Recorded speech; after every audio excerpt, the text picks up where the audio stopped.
Before the release of Sparking Zero, I do want to talk about a few things that recent updates have happened, but also there's more videos about the tournament mode and creation mode and just even showing off some more gameplay and stuff. But there's one topic I do want to talk about the most, which is the creative side for this game. Now, if people don't know, I literally did take a course for game dev, so when I heard that Dragon Ball is getting a mode where you can create events and just gameplay in general and stuff, this is what caught my attention the most. So yes, I went through a course that is a game dev.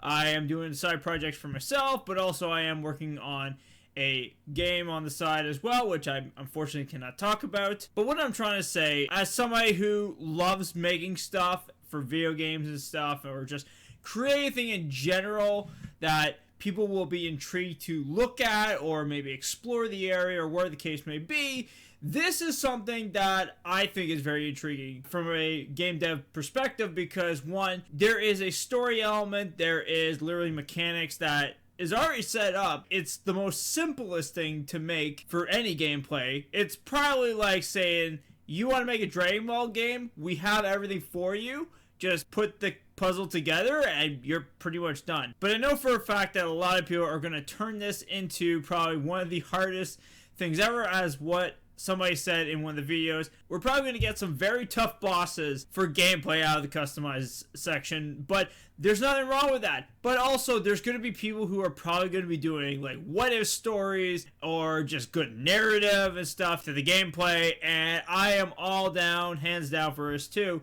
But also the best part is getting to see feedback on the game. Now, as somebody who went to a convention and got to show off our little demo at this convention, it's really intriguing to see just people coming up and playing your game and stuff, and it's just, you feel proud of. And now, with Dragon Ball doing kind of similar things, instead of kind of like how Mario Maker, pretty much just, you made the level, you beat it, and just let the players play it, and then the only way you get to watch it is pretty much through YouTube. Now, with Dragon Ball, you get to watch the feedback happen. So, if there are elements that you feel that maybe aren't that great in the first gameplay mission that you made, then you can go back and either edit it, or if you want, leave it the way it is and then make another side story to it. You can continue on the gameplay. That's the cool part about this. A lot of the things in this game with so much dialogue and just so much creativity with cutscenes and everything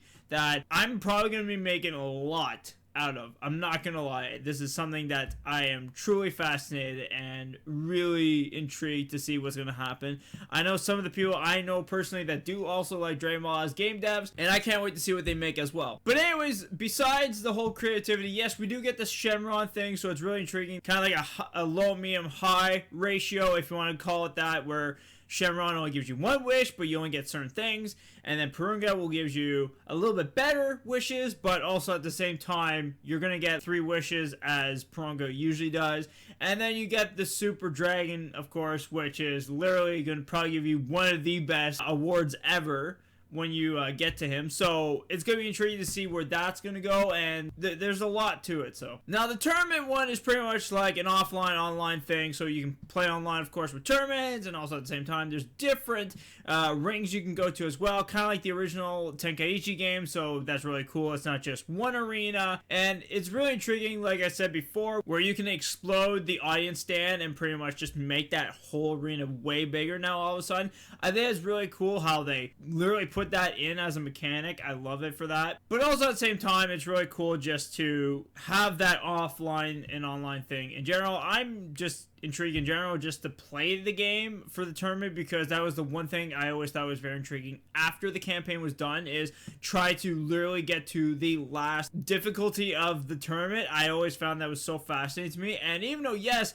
there were moments I've had frustration out of those games and everything out of it, it's just a phenomenal little mini game to play to just try your best at, and I think that's very fascinating. Now, we did get a trailer yesterday, which was the Daima Goku Mini. This is something I think is very intriguing because now we can see a little bit more animations out of the character, and there's a couple of things I've seen, especially with the whole like him spinning around on his pool, so we know that is also part of the show like we've seen from the trailers. I'm not entirely sure about the other ones, so it is going to be interesting to see like where those comparisons are going to be, and also at the same time, what other mechanics does Daima have that they have not shown yet?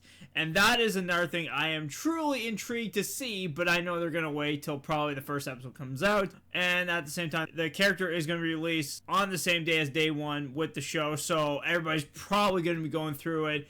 I might do a bit of like a breakdown maybe, see if we can find any elements out of it for the Goku Daima, because they've already broke down every single character mostly from all the other characters from the roster, so let's see what about this one. If they do a random trailer for Daima character again, then that'd be intriguing to see like every mechanic that is going to be part of it, but at the same time I feel like it ain't going to happen right away, so we'll have to wait till probably the DLCs come out, and then at that point we'll definitely get a lot more out of it. But anyways guys, that's pretty much it for Sparking Zero news, and just me being fascinated about the whole creativity mode that I never had a chance to really talk about, and I just wanted to do a little small vid about it because, one, the game is just about to come out very, very soon, and I don't know about you, but I'm very fascinated, and I can't wait for this game to come out. Personally, for me, unfortunately, I don't get the 3-day early thing, but I will be getting it on the day that everybody gets on the 11th, so whenever that happens, can't wait to show you guys just some stuff that's going to happen on that game when I play it, and other than that, yeah, that's pretty much it for now. So hope you guys enjoyed watching, and like for more, subscribe new, of course, and I will see you all, of course, with some more Dragon Ball stuff, manga, anything you can think of. So anyways guys, take care, have a great day.